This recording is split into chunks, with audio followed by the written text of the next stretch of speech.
한번 읽고 말씀 시작해 보겠습니다. 눈이 밝아져. 네, 오늘 말씀의 제목은 눈이 밝아져 라고 하는 말씀의 제목으로 우리 성도님들과 함께 말씀을 나눌까 합니다. 사실 우리가 4월 달에 함께 나눠야 될 이야기들은 연대감이라고 하는 이 큰 틀 안에 있습니다. 그런데 부활주일이 이 사이에 들어가 있는 거죠. 근데 어떻게 보면은 연대감이라고 하는 것은 여러 가지 의미가 있습니다. 우리가 지난 시간에도 말씀을 드렸습니다만 중요한 것은 예수님께서 이 세상에 오신 이유도 우리와 하나님을 함께 묶어주시기 위하심이었다는 거예요. 우리가 하나님의 자녀라는 사실을 알게 하시기 위해서 오셨고, 그리고 우리를 하나님의 자녀의 위치로 회복시키셔서 함께 형제의 자녀가 연합하여서 하나 되어서 하나님께 나아가는 백성 삼기 위해서 예수님께서는 아낌없이 자신의 몸과 피를 다 우리에게 허락해 주셨다라고 하는 것입니다. 그런데 그것뿐만이 아니라 이 연대감 속에는 함께하는 공동체 의식에 대한 이야기들이 담겨져 있습니다. 어찌 보면 오늘 본문에 나오는 예수님께서 하셨던 말씀, 예수님께서 행하신 모습, 오늘 본문 말씀 30절 말씀을 한번 보시죠. 30절 말씀을 한번 보겠습니다.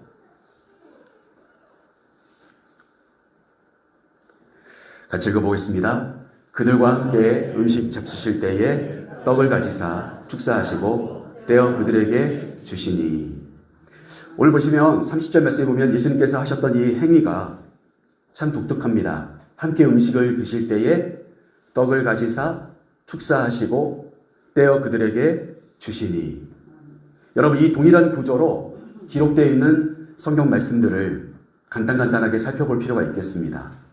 왜냐하면 주님께서 이렇게 하셨던 오늘 본문 30절에 등장하는 이 세 가지 종작, 떡을 가지시고 하늘을 우러 축사하시고 떼어서 그들에게 주시는 장면, 이 동일한 구조로 되어 있는 성경의 내용이 세 곳 정도가 등장을 합니다. 세 가지 장면 속에 이와 동일한 내용들이 등장을 해요. 먼저 첫 번째를 보면 예수님께서 산에 오르셔서 말씀을 전하실 때 남성만 5천여 명 가까이 사람들이 모이게 되었죠. 여인들과 아이들을 제외한 남자만 5천 명 되는 사람들. 여러분, 이 사건이 무엇인지 우리는 잘 압니다. 오병이어의 사건이죠. 그때도 예수님께서 하셨던 모습은 동일하였습니다. 누가복음 9장에 나오는 오병이어의 사건을 보면 13절 말씀 우리 같이 한번 읽어보겠습니다. 예수께서 이르시되 너희가 먹을 것을 주라 하시니 여짜오되 우리에게 떡 5개와 물고기 2마리밖에 없으니 이 모든 사람을 위하여 먹을 것을 사지 아니하고서는 할 수 없사옵나이다 하니. 여러분, 누가복음 9장 말씀에 보면 이 오병이어의 사건이 등장하는데 그때도 예수님께서 우리에게 떡 5개와 물고기 2마리밖에 없습니다 라고 했던 그 떡 5개, 물고기 2마리를 가지고 오늘 본문에 등장하는 30절과 동일하게 하늘을 우러러 축사하시고 떼어 나누어 주십니다. 그리고 그들이 그것을 다 배불리 먹고 12광주리가 남게 됩니다. 이 사건을 통하여서 우리가 함께 알 수 있는 것은 무엇이냐? 예수님께 오는 자들마다 줄이지 않고 하나님께서 주시는 그 말씀과 예수님의 능력으로 그들을 채워주실 것에 대한 모델이 바로 이 오병이어의 사건입니다. 우리는 우리의 생각으로 제자들처럼 똑같이 이야기하죠. 우리에게는 이것밖에 없어요. 나는 이거밖에 할 수 없어요. 그렇게 이야기하죠. 그러나 주님께서는 어떻게 하십니까? 너희가 생각하는 그것밖에 라고 말하는 것, 그걸 나에게 가지고 와라.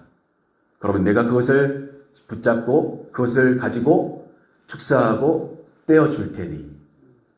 그렇게 되었을 때 어떤 일이 벌어지죠? 모두가 배부르는 역사가 나타나는 거예요. 여러분, 그래서 주님의 이렇게 떡을 쥐고 축사하시고 떼어주시는 모습은 모든 사람을 채워주실 거라고 하는 하나의 모델이 되어졌습니다. 이어지는 말씀 우리가 한번 보면은 또 이와 같은 똑같은 구조의 말씀이 우리가 잘 알듯이 예수님께서 십자가에 못 박히시기 전, 겟세마네 동산에 가시기 전, 사람들에게 붙잡히시기 전, 유월절을 함께 보내기 위해서 제자들과 함께 모여서 마가의 다락방에 모여서 함께 마지막 만찬을 하실 때의 모습이죠. 그때도 동일하게 주님은 그와 같이 하십니다. 오늘 본문은 아닙니다만 누가복음 22장 말씀에 동일하게 누가가 기록하고 있는 최후의 만찬에 대한 이야기가 나오는데 우리 19절 말씀, 20절 말씀을 읽어보겠는데요. 19절 말씀 먼저 같이 한번 읽어보겠습니다. 또 떡을 가져 감사기도 하시고 떼어 그들에게 주시며 이르시되 이것은 너희를 위하여 주는 내 몸이라 너희가 이것을 행하여 나를 기념하라 하시고. 아멘. 그 다음 9절 20절 말씀에는 잔에 대한 이야기를 하고 있는데 그 말씀을 앞서서 19절 말씀을 통해서 살펴보면 그때도 똑같이 하십니다. 떡을 가져서 감사기도 하시고 떼어서 제자들에게 나누어 주십니다. 그러면서 뭘 강조하시죠? 나를 기념하라고 말씀하세요. 나를 기념하라. 떡을 가지고 감사기도를 하고 떼어서 나누는 이것을 통하여 누구를 기억하라고요? 예수님을요. 예수님 스스로가 그렇게 말씀하시는 거예요. 너희가 떡을 가지고 감사기도 하고 함께 나누어서 먹을 때 나를 기억해라. 그렇게 주님은 오늘 말씀하십니다. 그리고 이어지는 20절 말씀도 한번 읽어보실까요? 같이 읽어볼게요. 저녁 먹은 후에 잔도 그와 같이 하여 이르시되 이 잔은 내 피로 세우는 새 언약이니 곧 너희를 위하여 붓는 것이라. 아멘. 여러분 20절 말씀에 보면 잔을 또 그와 같이 가지시고 축사하시고 나누어 주시면서 말씀하시죠. 이것은 새로운 언약이다. 이렇게 말씀하십니다. 한마디로 말씀드린다면 예수님의 피를 내가 너희를 위하여 쏟아 붓는 것이야. 이것이 너희에게 새로운 언약이 될 거야. 주님은 십자가를 앞두고 제자들에게 똑같은 모습 그렇게 보여주셨다는 겁니다. 이 두 번째 장면을 통하여서 우리가 생각할 수 있는 것은 뭘까요? 주님께서 말씀하신 것처럼 형제 자매가 함께 모여서 교회의 신앙 공동체가 함께 모여서 떡을 가지고 감사하게 기도하고 함께 나누어 먹는 이것을 통하여서 우리는 다른 어떠한 의미의 마음이 아니라 예수님을 생각할 수 있는 그러한 예수님을 기념하는 자들로 우리를 세우시기 위한 주님의 모습이 있었다는 거예요. 여러분, 그래서 이건 똑같은 행위인 것 같이 보이지만 다른 의미의 또 하나의 떡을 떼심의 모습이었다는 것을 우리가 알 수가 있습니다. 그리고 이제 오늘 우리 본문으로 생각하는 엠마오로 가던 두 제자와 예수님께서 한 곳에 머무르면서 함께 우리가 함께 읽었던 30절 말씀에 나와 있는 것처럼 떡을 가지사 축사하시고 떼어 주시면서 일어났던 이 사건에 대한 이야기. 오늘 이것을 우리가 이야기하려고 합니다. 마지막 세 번째 장면인데요.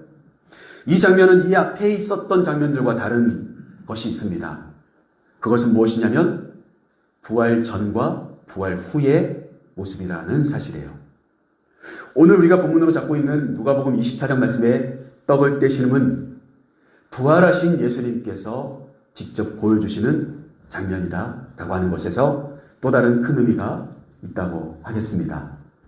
과연 부활하신 주님께서 떡을 가지고 축사하시고 떼어주시면서 원하셨던 건 뭘까? 오늘 우리는 그것을 간단하게 세 가지로 정리해보면서 말씀을 함께 나누려고 합니다. 먼저 첫 번째 같이 한번 읽어볼게요. 부활하신 예수님을 발견합시다. 우리 옆에 있는 분들 보시면서 한번 인사하겠습니다. 부활하신 예수님을 발견합시다. 부활하신 예수님을 발견하십시오. 오늘 부활하신 예수님을 그들은 보지 못했습니다. 함께 걸었지만, 함께 음식을 나누려고 하고 있지만, 함께 여관에 머물자고 이야기를 했지만 그분이 부활하신 예수님인지를 몰랐어요. 그런데 오늘 본 말씀이죠. 30절, 31절 우리 두 절의 말씀 같이 한번 읽어보겠습니다. 그들과 함께 음식 잡수실 때에 떡을 가지사 축사하시고 떼어 그들에게 주시니 그들의 눈이 밝아져 그인 줄 알아보더니 예수는 그들에게 보이지 아니하시는지라. 아멘. 여러분, 부활하신 주님을 그들은 몰랐습니다. 부활하셨을 거라고 생각하지도 않았고요. 그래서 그들은 자신들의 고향으로 돌아가고 있던 길입니다. 그런데 자신들과 함께 이 음식을 먹고자 했던 이 사람이 부활하신 예수님이라는 것을 그제서야 압니다. 어떻게 했을 때요? 떡을 가지사 축사하시고 떼어 그들에게 주셔서 그들이 그것을 먹게 되었을 때 그때서야 그들의 눈이 밝아졌다고 누가는 그렇게 설명해 주고 있습니다. 사랑하는 성도 여러분, 눈에 보이지 않는 것을 믿기란 어려워요. 그런데 분명한 것은 내가 못 보는 것을 나는 못 믿지만 남들은 다 보며 경험하며 믿고 있다는 거예요. 부활하신 주님을 우리가 발견하자는 것은 다른 의미가 아닙니다. 내 안에 살아계신 예수님이 있느냐는 질문입니다. 진짜 나는 살아계신 예수님을 믿고 있느냐는 거예요. 엠마오 마을로 가고 있었던 이 두 사람은 주님의 죽으심을 보았고 무덤에 묻히시는 걸 보았고 그리고 나중에는 시체가 사라진 것을 보았을 뿐입니다. 살아계신 예수님을 만나지 못했기에 그들은 어때요? 오늘 그들과 함께 걷고 함께 대화를 나누고 함께 식탁을 대하고자 하는 이분이 예수님이라는 사실을 그들은 미처 알지 못했던 거예요. 여러분, 우리는 보는 만큼 믿습니다. 우리는 경험한 것만큼 믿습니다. 중요한 것은 내 안에 믿음이 어떤 믿음인가? 죽어있는 믿음인가? 살아 꿈틀거리는 믿음인가? 여러분, 이 차이를 아시겠어요? 살아계신 주님, 부활하신 주님을 오늘 우리가 함께 이야기하고 기념하는 부활주일인데 중요한 것은 내 안에 예수 그리스도가 살아계시냐는 거예요. 십자가에 계신 주님, 골고다 언덕에 오르신 주님, 거기에서 끝나는 게 아니라 진짜 주님이 내 안에 살아계셔야 되죠. 내 삶에 살아계셔야 돼요. 그 주님을 발견하는 것이 뭡니까? 눈이 밝아지는 역사예요. 근데 그 눈이 밝아지는 순간은 어떤 순간이었습니까? 떡을 가지고 축사하시고 떼어주셔서 함께 나눌 때였다는 사실이에요. 그때서야 어때요? 눈이 밝아졌습니다. 그리고 살아계신 주님을 그제서야 알게 되었습니다. 아, 진짜 주님은 살아계셨구나. 시체가 사라진 게 아니라 살아나셨구나. 그래서 무덤이 비어 있었던 거구나. 그제서야 깨닫게 되는 거예요. 사랑하는 성도 여러분, 2023년 부활주일 우리가 함께 보내면서 가장 중요한 것은 내가 영의 눈을 뜨게 해달라고 기도하시는 이 시간이 되었으면 좋겠습니다. 나의 눈이 뜨게 해 주시옵소서. 살아계신 주님을 발견하게 해 주시옵소서. 그래서 죽어있는 신앙이 아니라 항상 또 일어나고 또 일어나는 또 살아나는 부활의 신앙이 나의 신앙이 되게 해달라고 기도하시는 이 시간들이 되기를 간절히 소망합니다. 우리가 함께 성만찬을 오늘 하려고 하는데 이 순간이 우리의 마음속에 다시금 살아계신 주님을 발견하는 순간이 될 수 있도록 함께 기도하며 참여하는 시간이 되었으면 좋겠습니다. 두 번째로 오늘 눈이 밝아지는 것이 어떤 의미인지 우리 함께 말씀을 생각해 보는데 같이 한번 읽어볼까요? 뜨거운 마음을 회복합시다. 우리 옆에 있는 분들 보시면서 또 한 번 인사하겠습니다. 뜨거운 마음을 회복합시다. 여러분, 오늘 말씀 속에 등장하는 내용이죠. 예수님과 엠마오로 가고 있었던 두 제자는 어느 틈엔가 그 길 가운데 함께 걷고 있었습니다. 그들이 어느 만큼 갔는지는 잘 모르지만 예루살렘을 떠나 엠마오라고 하는 곳으로 가고 있는 과정 속에 한 사람이 동행하기 시작했습니다. 근데 우리는 이렇게 그림을 보니까 바로 예수님인 줄 알잖아요. 그들은 몰랐습니다. 예수님이 이렇게 흰 옷을 입고 등장하지 않으셨을 거예요. 그냥 평상시 입고 있던 이 제자들의 모습과 별반 다를 바 없는 일상복으로 입고 계셨을 겁니다. 이 그림은 우리가 그 중에 예수님을 빨리 찾게 하기 위한 그림이죠. 한 사람이 함께 걸으면서 이야기를 나누기 시작합니다. 엠마오로 그들이 떠나게 된 이유는 뭡니까? 아까도 제가 말씀드린 것처럼 그들은 예수님의 십자가를 보았습니다. 처절하게 죽어가는 예수님을 보았어요. 그리고 그 죽어가는 예수님 밑에서 조롱하는 사람들의 모습을 보았습니다.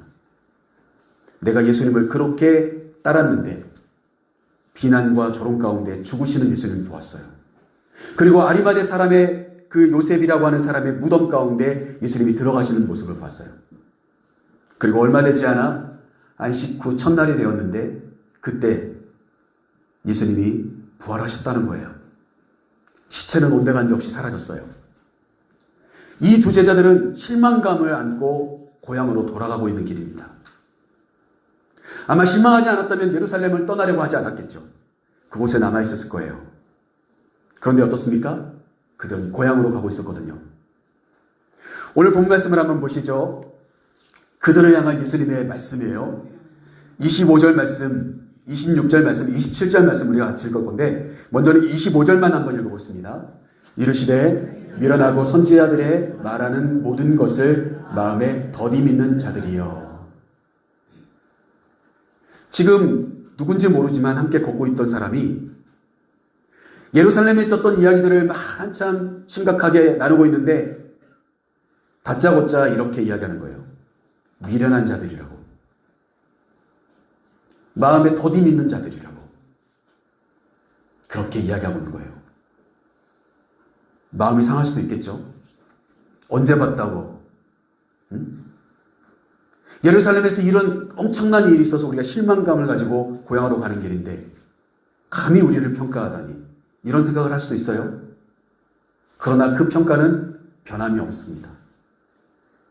우리는 때때로 신앙생활하면서 그럴만하기 때문에 화를 내고 그럴만하기 때문에 미워하고 그럴만하기 때문에 내가 신앙생활 대충 합니다.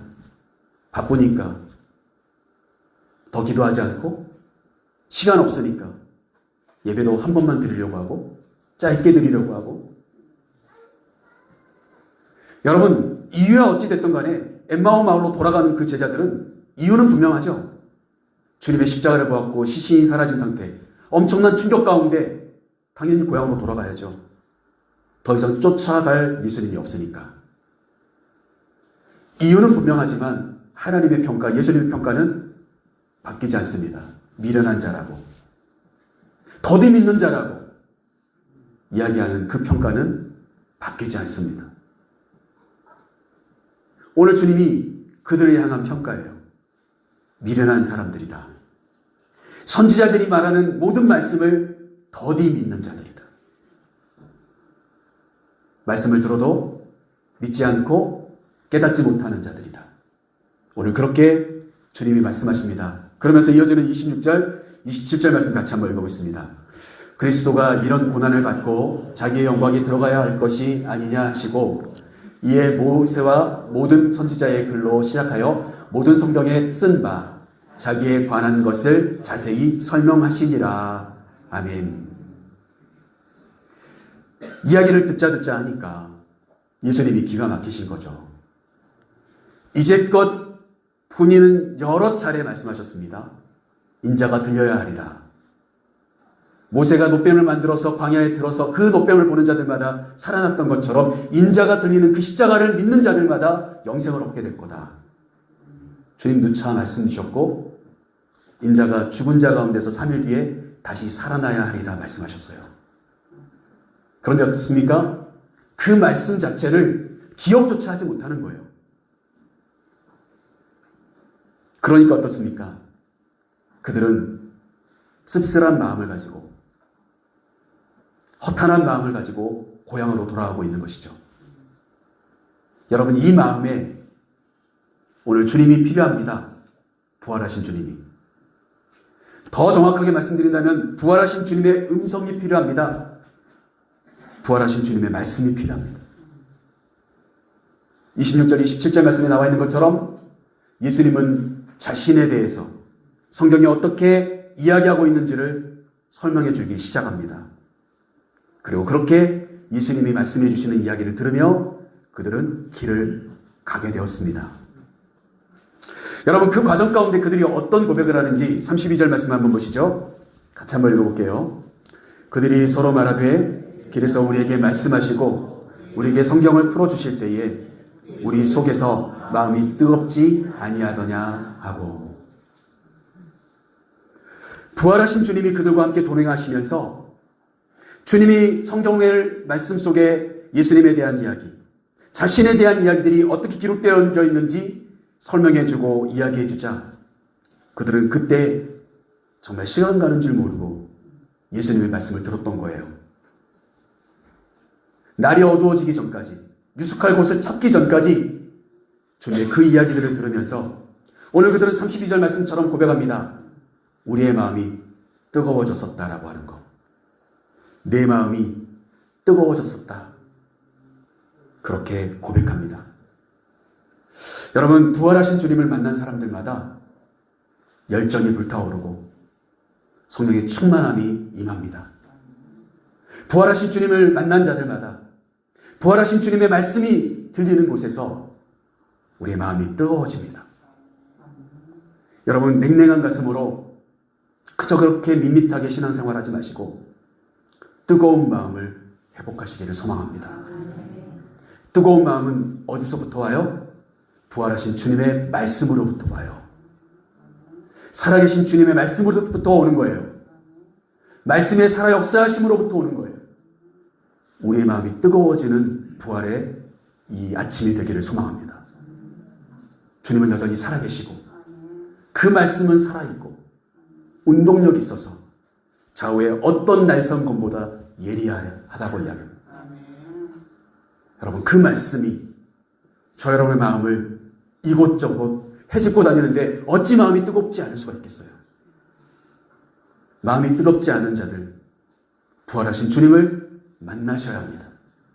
그분의 음성을 들으셔야 합니다. 그래서 우리 모두가 뜨거운 마음으로 다시금 신앙생활 열심히 하는 저 여러분의 삶이 될 수 있기를 소망합니다. 마지막 세 번째, 오늘 이 의미를 우리가 살펴보고자 하는데 같이 한번 읽어보겠습니다. 사명의 자리로 돌아갑시다. 우리 한번 마지막으로 또 옆에 있는 분들 보면서 인사하겠습니다. 사명의 자리로 돌아갑시다. 떡을 떼어서 그들에게 주셨을 때, 그걸 먹으며 그들의 눈이 밝아졌을 때 그들은 어떻게 합니까? 날이 저물어서 유숙하기 위해 들어갔잖아요. 그리고 이제 함께 저녁을 먹고 있는 거예요, 주님과. 그런데 그 순간에 갑자기 눈이 딱 밝아지자 제자들은 어떻게 합니까? 33절 말씀 보시죠. 같이 한번 읽어보겠습니다. 곧 그때로 일어나 예루살렘에 돌아가 보니 11 제자 및 그들과 함께한 자들이 모여 있어. 어떻게 하죠? 곧 자리에서 일어납니다. 이제까지 걸어왔으니까, 하루 동안 걸어왔으니까 피곤할 만도 한데 눈이 밝아져서 부활하신 주님을 만나고 주님이신 것을 알고 걸어오는 내내 말씀해 주셨을 때 마음이 뜨거워졌던 것을 회상하면서 그들은 앉아있을 수가 없었어요.